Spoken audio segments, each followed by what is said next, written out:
All right, so we're taking a deep dive today into this YouTube podcast I found called From Zero to Wealth. Oh, very cool. Yeah, and I think it's a great resource for anyone who's maybe a little intimidated by the stock market or, just doesn't really know where to get started, even if you're starting with, very little money. Yeah, absolutely. I think a lot of people have that misconception that you need, a ton of money to even start investing. And this podcast really tries to break that down. Yeah, they emphasize starting small. Yeah. Like, they actually say you can start with like $10. Right. Which is pretty amazing. Yeah. And it's not about, kind of getting rich quickly or anything like that. Sure. It's really about like shifting your mindset and playing the long game. Absolutely. It's about building those habits and, having a system in place that works for you over time. They keep mentioning this thing called compound interest, though. It's almost like it's like a secret weapon or something. Well, it is in a way, but it's not really magic or anything. It's basically the idea that you earn interest on your interest. Oh, I see. So like, let's say you invest $1,000 and you earn a modest, 7% return each year. Okay. After 10 years, that initial investment would almost double without you adding any extra money. Wow, so it really snowballs over time. Exactly. That's the power of compound interest. That makes a lot of sense. So the earlier you start, the better. Definitely. But how do you actually get started? Well, the podcast suggests a few steps. First, you need to educate yourself. Okay. They recommend some investing classics like The Intelligent Investor by Benjamin Graham Oh, yeah, I've heard of that one. and The Little Book of Common Sense Investing by John Bogle. Okay. Are those still relevant today, though? They seem a little bit, old school. Well, they are classics for a reason. They lay a solid foundation. Sure. But yeah, the investing landscape is constantly changing. Right. You also want to explore, newer resources that address today's market dynamics and, the technological advancements that we have now. So beyond reading, what are some practical first steps? They suggest starting small with micro-investing apps Oh, okay. like Acorn's Robinhood Stash. I've heard of those. Yeah, they let you start with small amounts, even just your spare change, Yeah, which is a great way to just get comfortable with the process, I like that. They also talk about setting up a brokerage account. right? Any recommendations there? They mentioned Fidelity, Vanguard, Charles Schwab. Okay. Those are all good options. I've heard of those, but I'm a little fuzzy on what they actually do. So a brokerage account is basically like your portal to the stock market. It allows you to buy and sell stocks, bonds, and other investments. Got it. And the ones they mentioned are known for their low-cost index funds and ETFs. Okay, now those are things I've heard of, but I don't really understand. So think of index funds and ETFs as like baskets of stocks Okay. that track a particular market index, like the S&P 500. Oh, okay. So instead of trying to pick individual stocks, Right. you're basically investing in the entire market. Oh, I see. It's a good strategy for beginners because it instantly diversifies your portfolio. That makes a lot of sense. So less risky. Exactly. But how do you choose the right index funds or ETFs? Well, that's where research comes in. You need to understand, what each fund tracks, its historical performance, its expense ratio. Oh, okay. The podcast emphasizes choosing low-cost options because fees can really eat into your returns over time. That's a good point. And they also talk about the importance of automation, Oh, okay. setting up automatic contributions to your investment accounts. Oh, I like that. Yeah, it's like having a personal finance robot working for you 24/7. That's awesome. But they also talk about building wealth beyond just investing in the stock market. Oh, yeah, absolutely. They go beyond the basics. And they advocate for a more holistic approach to building wealth. Interesting. What does that involve? Well, one key principle is living below your means. Oh, okay. Learning to spend less than you earn, Right. avoiding lifestyle creep, making conscious choices about where your money goes. Yeah, that's definitely something I struggle with. Yeah, I think a lot of people do. It's easy to get caught up in the keeping up with the Joneses mentality. Totally. But the podcast argues that mastering this principle is fundamental to building lasting wealth. So it's about being mindful and intentional with your spending.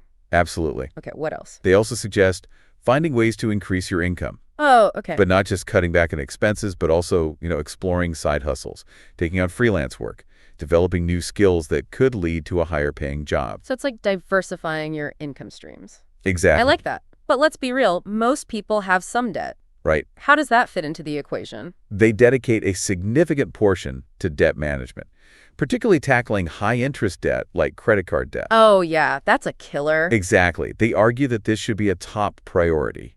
Because those high interest rates just eat away at any gains you might make from investing. Exactly. It's like you're running on a treadmill. You're working hard, but not really getting anywhere. That's a good analogy. What about investing in yourself? We were talking about that earlier. Yeah, that's a big one for them, too. They believe in continuous learning, acquiring new skills, developing your talents. So it's not just about your financial portfolio, but also investing in your personal and professional growth. Exactly. It all ties into this idea of being proactive and shaping your own future. I love that. And finally, they remind us that building wealth is a marathon, not a sprint. It takes patience, discipline, a long-term perspective. Yeah, we live in such an instant gratification world. I know it's tough to resist that temptation for quick results, Right. but they really emphasize that consistency is key. So it sounds like they're advocating for a very measured approach, not chasing quick wins or getting swayed by all the market hype. Exactly. And they spend a considerable amount of time discussing those common pitfalls that investors often fall into. Okay, interesting. Let's dive into those next. Sounds good. Welcome back. All right, so we're really getting into the nitty-gritty of this From Zero to Wealth podcast. Yeah, we've covered a lot. Yeah, and I'm really starting to, wrap my head around some of these concepts. Like what? Well, we keep talking about compound interest. Oh, yeah. It's like the magic bullet of investing. In a way, yeah. But I'm still a little fuzzy on like how it actually works. Okay, well, basically it's like this. You earn interest on your interest. Okay. So let's say you invest $100 and you earn 10% in the first year. All right. Now you have $110. Right. The next year, you're not just earning 10% on that original $100, you're earning 10% on the $110. So it keeps building on itself? Exactly. Your earnings are compounding over time. I see. And the longer you stay invested, the more dramatic that effect becomes. So it's really about timing the market, not timing the market. Exactly. That's why they say the earlier you start, the better. Even if it's just a small amount? Right. It's about building that momentum over time. That makes a lot of sense. Now, they also talk about some common investing mistakes to avoid. Oh, yeah, there are definitely some pitfalls. Like, what are some of the things that people should watch out for? One big one is trying to time the market. Oh, yeah, like trying to predict when to buy low and sell high. Exactly. It's tempting, but it's incredibly difficult to do consistently. Yeah, even for the pros. Right. The podcast advocates for a more steady approach, just investing consistently over time, regardless of what the market's doing in the short term. So it's like weathering the storm. Exactly. You don't want to jump ship every time there's a little bit of turbulence. You got to ride it out. Right. What else? They also warn against investing in things you don't understand. Oh, yeah, like getting caught up in the hype of some hot new stock. Exactly. You need to do your research and make sure you understand the fundamentals before you put your money into anything. So no FOMO investing. Right. Fear of missing out can lead to some really bad decisions.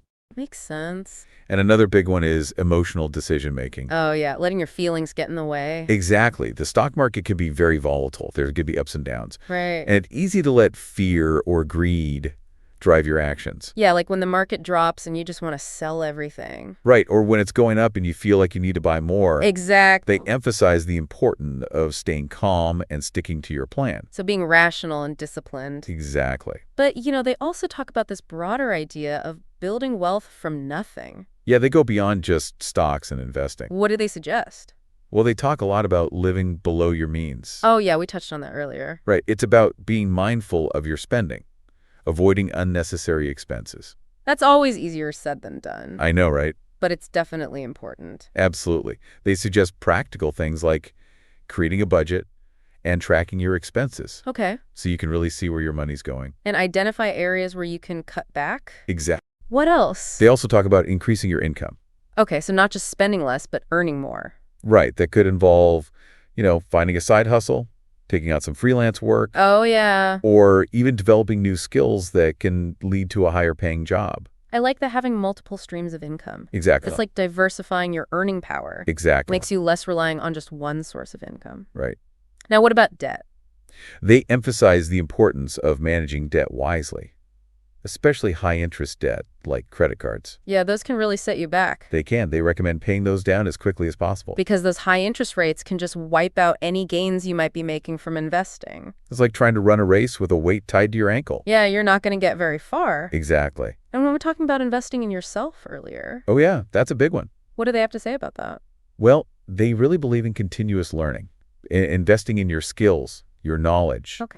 Ultimately, that can lead to greater earning potential and a more fulfilling career. So it's not just about money. Right. It's about personal and professional growth. I like that. And finally, they emphasize patience and consistency. Yeah, that seems to be a recurring theme. It is. They remind us that building wealth is a marathon, not a sprint. Right. It takes time and effort. It does, but it's worth it in the long run.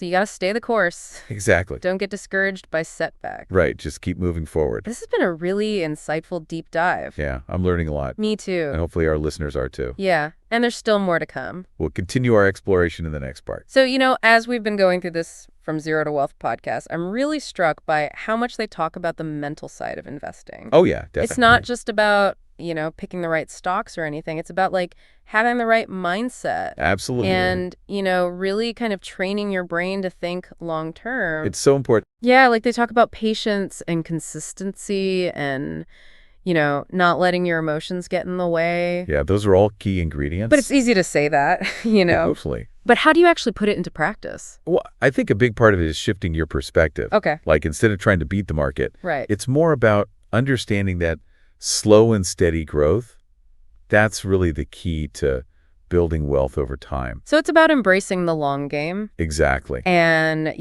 accepting that there are going to be ups and downs along the way. Oh, for sure. The market's not always going to go up. There are going to be times when, things get a little scary. Definitely. But if you have a solid plan and you're diversified and you're thinking long term, you can ride out those storms. Absolutely. But how do you avoid kind of panicking when things do get rough? Well, they recommend having a clear investment plan. Okay. That outlines your goals, your risk tolerance, how you're going to allocate your assets. So you're not just kind of winging it. Exactly. You have a strategy in place. Right. And that can really help you stay on track when you're feeling emotional. Makes sense.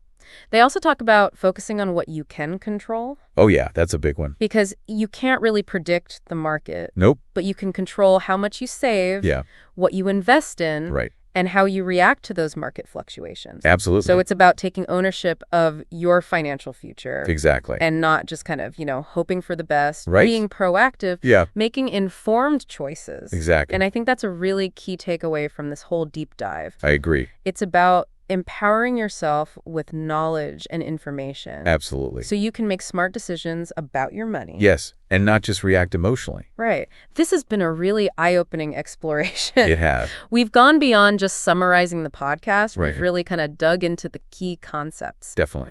And I think we've provided our listeners with some really valuable insights. I hope so. So as we wrap up this deep dive, what's one final thought you want to leave our listeners with? Well, building wealth is a marathon, not sprint.